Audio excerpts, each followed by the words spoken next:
Hello বন্ধুরা, কেমন আছেন সবাই? রান্নাঘর চ্যানেলে আপনাদের স্বাগত জানাই। রান্না এমন একটি শিল্প যাকে নিজের মতো করে রাঙানো যায়।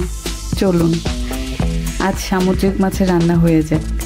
তাইলা মাছ বা স্যালমন ফিশ, অনেকে আবার অনেক নামে ডাকে, কিন্তু যা হোক মাছটির স্বাদ দুর্দান্ত। চলুন দেখিনি তাইলা মাছের ঝোল। প্রথমে একটি খালি প্যান বসিয়ে আমরা তেল দিয়ে নিলাম। তেলটা আমি আমার পরিমাণ মতোই নিয়েছি, আপনারা আপনাদের পরিমাণ মতো নিতে পারেন। এরপর পেঁয়াজ কুচি দিয়ে নিলাম।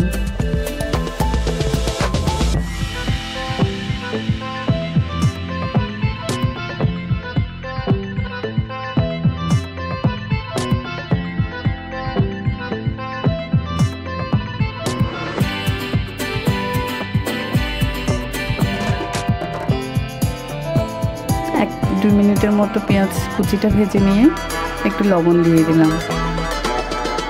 লবণটা আমি শুরুর দিকে ইউজ করি, আপনারা চাইলে পরেও দিতে পারেন, কোনো অসুবিধা নেই। এরপর আমি তাইলা মাছের সাথে কয়েকটা আলু দিব। আলুগুলোকে পেঁয়াজের সাথে দিয়ে দিলাম।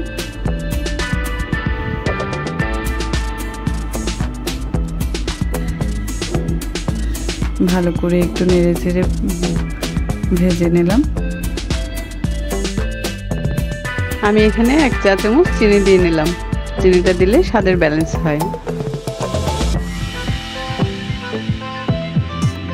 2 থেকে 3 মিনিট পর ভাজা হয়ে গেলে আমরা অল্প হলুদ গুঁড়ো দিয়ে নিলাম। আমি এখানে 1 চা চামচ হলুদ গুঁড়ো, 1 চা চামচ ধনিয়া গুঁড়ো আর 1/2 চা চামচ জিরা গুঁড়ো ব্যবহার করেছি। এরপর কাশ্মীরি লঙ্কার গুঁড়ো ইউজ করেছি। আপনারা চাইলে আপনাদের ঘরে থাকা গুঁড়ো মরিচটাও ইউজ করতে পারেন। কাশ্মীরি লঙ্কার গুঁড়োটা দিলে কি হয়, রঙটা একটু সুন্দর হয়।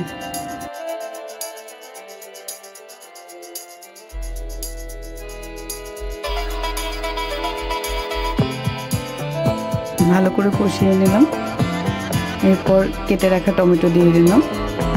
আমি এখানে 3টে টমেটো ইউজ করেছি, আপনারা আপনাদের ইচ্ছে মতো ইউজ করতে পারেন।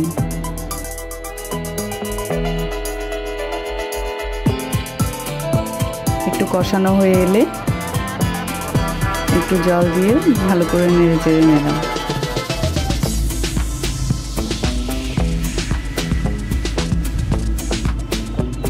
এবার আর একটু পরিমাণ মতো জল দিয়ে ঢাকা দিয়ে দিলাম।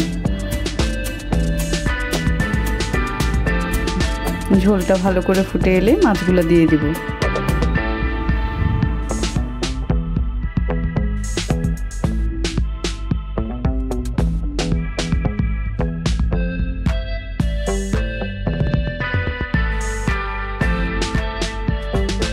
একে একে আমাদের সব মাছই দেয়া হয়ে গেছে। এরপর ভালো করে একটু মাছগুলোকে নাড়িয়ে ঝোলে ডুবো ডুবো করে দিয়ে ঢাকনা দিয়ে দেব।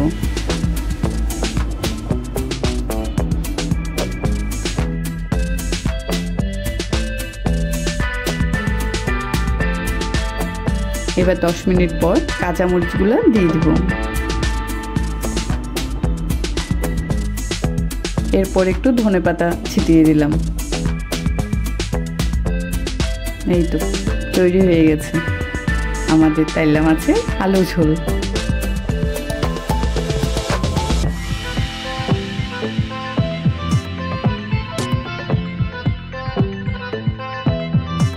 মোটামুটি ঘরে থাকা উপকরণ দিয়েই রান্নাটি করা যায়।